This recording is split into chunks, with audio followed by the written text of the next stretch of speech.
இப்போ உனக்கு என்ன வேணும்? தனியாக வீடு பார்த்து. எங்கே தனியாக வீடு பார்க்கணும்? திருச்சியில். அப்போது உனக்கு டார்ச்சர் கொடுக்க மாட்டானா? கொடுப்பாங்க. அப்போ எப்படி? அப்போ இது எப்படி ஓகே?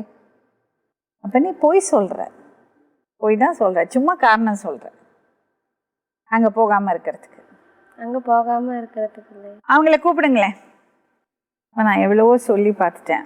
உங்கள் பொண்ணு எதெல்லாமோ காரணம் சொல்கிறா, ஆனால் அவளுக்கு அங்கே செட்டில் ஆகிட்டா. உங்கள் வீட்டிலேருந்து அந்த பக்கம் போகிறதுக்கு அவளுக்கு விருப்பம் இல்லை.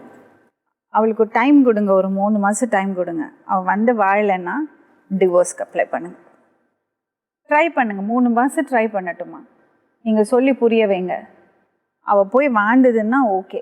மேம் ஒரு ரிக்வெஸ்ட்டு மேம்,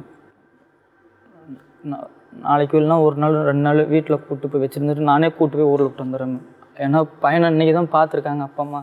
ஒரு 2 நாளாவது இங்கே வச்சுட்டு சந்தோஷமாக இருக்கணும். அதுக்கப்புறம் நான் கூப்பிட்டு போயிட்டு விட்டு வந்துடுறேன். அப்புறம் அதுக்கப்புறம் யோசிச்சு முடிவு எடுத்து வரட்டுங்க. உன் வீடு இருக்கா பக்கத்தில்?